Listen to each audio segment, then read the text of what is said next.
وخير الصحاب أن نرقى جميعا أعالي السحاب ونزرع الحق في كل رحاب لنحصد مولانا روم رحمۃ اللہ علیہ نے ونجل الضباب لنحصد سلطان محمود غزنوی اور ایاز کے 3 واقعات لکھے ہیں. بڑی عجیب کہانیاں لکھی ہیں. فرماتے ہیں کہ سلطان محمود ایک نیک بادشاہ تھا. اس کے پاس ایک دیہاتی نوجوان آ گیا. اس کا تعلق دیہات سے تھا. تعلیم بھی نہیں تھی, کچھ ایسی تربیت بھی نہیں تھی, مگر بادشاہ کے دربار میں آ کے جب خدمت پہ لگا تو اس نے اتنی اچھی خدمت کرنی شروع کی کہ تھوڑے دنوں میں بادشاہ کی آنکھوں میں بڑا درجہ پا گیا. بادشاہ نے اپنے مقرب بندوں میں شامل کر لیا. اب جو پہلے سے مقربین تھے نا, وہ بہت جیلس ہوتے تھے. ہم بڑے خاندانوں والے اور بڑی عقل سمجھ والے, تعلیم والے, ہم بادشاہ کے مشیر تھے. یہ کل کا نوجوان پتہ نہیں کہاں سے آ گیا دیہات سے اٹھ کے کہ بادشاہ کی اس کے اوپر بڑی خاص نظر پڑتی ہے. چنانچہ انہوں نے پروگرام بنایا کہ ہم بادشاہ سے موقع ملنے پہ بات کریں گے. انہوں نے بات کی کہ بادشاہ سلامت, جو محبت کی نظر اس کی طرف اٹھتی ہے وہ ہمارے اوپر نہیں اٹھتی. حسب میں ہم اچھے, نسب میں ہم اچھے, مال میں ہم اچھے, عقل میں ہم اچھے, لیکن محبت کی نظر اس کو جو مل گئی وہ ہمیں نہیں مل رہی. تو بادشاہ نے کہا کہ اچھا, میں کسی موقع پہ اس کا جواب دوں گا. اب بادشاہ نے کیا کیا کہ ایک پھل منگوایا جو بہت کڑوا تھا.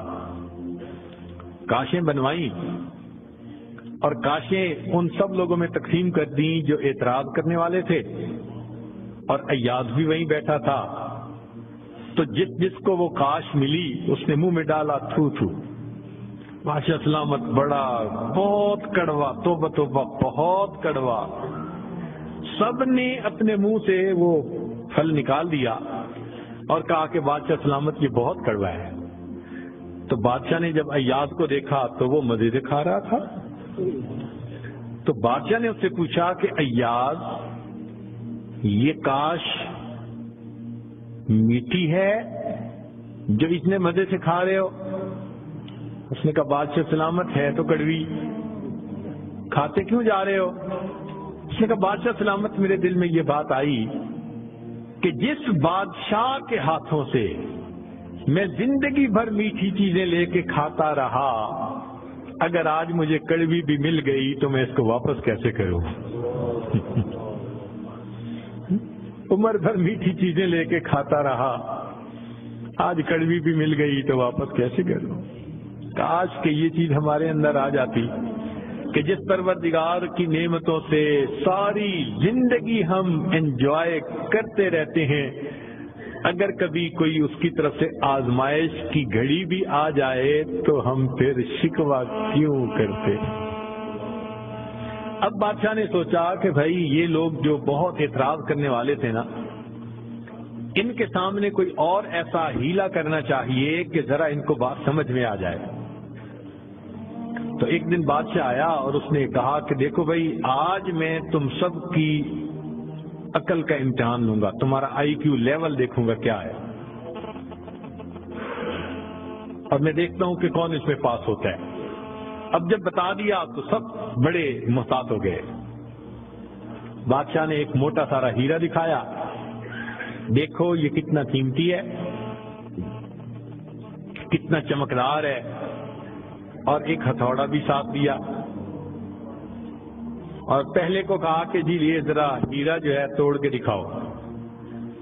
اب وہ سمجھ رہا تھا کہ بادشاہ نے ہم سے امتحان لینا ہے ہماری سمجھداری کا. تو اس نے کہا بادشاہ سلامت یہ ہیرا تو بہت قیمتی ہے, اتنے کیرٹ کا, اور بالکل بے عیب ہے, کوئی فلاں نہیں, فلاں لیس ہے, لہذا اس کو تو نہیں توڑنا چاہیے. بادشاہ مسکرایا, کہنے لگا ہاں بہت اچھا. تو وہ سمجھا کہ بھائی میں نے بادشاہ کو کنونس کر دیا, چنانچہ دوسرے کو دیا. اس نے بھی اسی قسم کی لاجک تیسرے کو دیا، اس نے بھی لاجک۔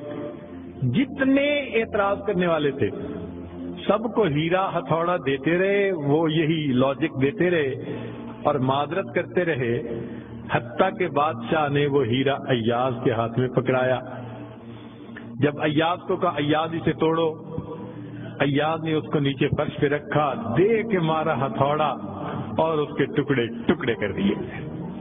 اب جب اتنے قیمتی ہیرے کے ٹکڑے ہو گئے تو وہ تو سارے خوش ہو گئے، آج اس کا گنوار پن کھلا، اس کی جہالت کھلی، بے وقوف، کیا پتا اس کو یہ کتنی قیمتی چیز تھی۔ تو وہ ایکسپیکٹ کرنے لگے کہ آج تو بادشاہ اس کو دھکا دے دے گا دربار سے۔ تو جب ہیرے کے ٹکڑے ہو گئے تو بادشاہ نے اس کی طرف دیکھ کے کہا ایاز تو نے ہیرے کے ٹکڑے کر دیے، اتنے قیمتی ہیرے کے؟ تو ایاز نے آگے سے سمپل سا آنسر دیا کہ بادشاہ سلامت، آپ نے مجھے حکم دیا تھا ہیرے کو توڑ دو۔ اب میرے سامنے دو آپشن تھی، یا تو اتنے قیمتی ہیرے کو توڑ دیتا، یا پھر میں انکار کرتا تو آپ کے حکم کو توڑ دیتا۔ میری نظر میں آپ کا حکم ایسے سینکڑوں ہیروں سے زیادہ قیمتی تھا، لہذا اس کو کم قیمت سمجھتے ہوئے میں نے آپ کے حکم کو نہیں توڑا، میں نے ہیرے کو توڑ دیا۔ تو بھائی جتنا ایاز کے دل میں بادشاہ کے حکم کا احترام تھا، کاش ہم بندوں کے دل میں پروردگار کے حکم کا ایسا احترام آ جاتا۔ ہم خواہشوں کو توڑ دیں، تمناؤں کو توڑ دیں، اپنی امیدوں کو توڑ دیں، ہم کبھی بھی حکم خدا کو نہ توڑیں۔ تیسرا واقعہ لکھا کہ ایک دن ایک موترس جو تھا وہ آیا اور اس نے کہا کہ بادشاہ سلامت، یہ جو آپ کا زیادہ ہے نا چہیتا ایاز، ہمیں لگتا ہے کہ یہ خزانے سے چیزیں چراتا ہے، ہمیں تو شک ہے۔ بادشاہ نے پوچھا کیسے ہے؟ اس نے کہا جی ایک جگہ کلوزٹ بنائی ہوئی ہے اس نے، اور یہ صبح و شام اس کلوزٹ کا دروازہ کھولتا ہے اور دیکھتا رہتا ہے اور تالا لگا کے چابی اپنے پاس رکھتا ہے، چابی کسی کے ہاتھ میں نہیں دیتا۔ تو بادشاہ سلامت، ہمیں تو پکا شک ہے کہ آپ کے خزانے سے اس نے قیمتی چیزیں چرا کے رکھی ہیں اور یہ صبح و شام دیکھتا ہے اس کو۔ بادشاہ نے اسی وقت ایاز کو بلوا لیا، لوگوں کے سامنے پوچھا ایاز تمہاری کوئی کلوزٹ ہے ایسی؟ جی۔ تالا لگا کے رکھتے ہو؟ جی۔ صبح شام کھول کے دیکھتے بھی ہو؟ جی۔ لاؤ چابی اس کی۔ ایاز نے چابی نکال کے دے دی۔ بادشاہ نے ایک آدمی کو بھیجا کہ جاؤ اور کلوزٹ میں جو کچھ پڑا ہے سب اٹھا کے یہ کہ لے کے آؤ۔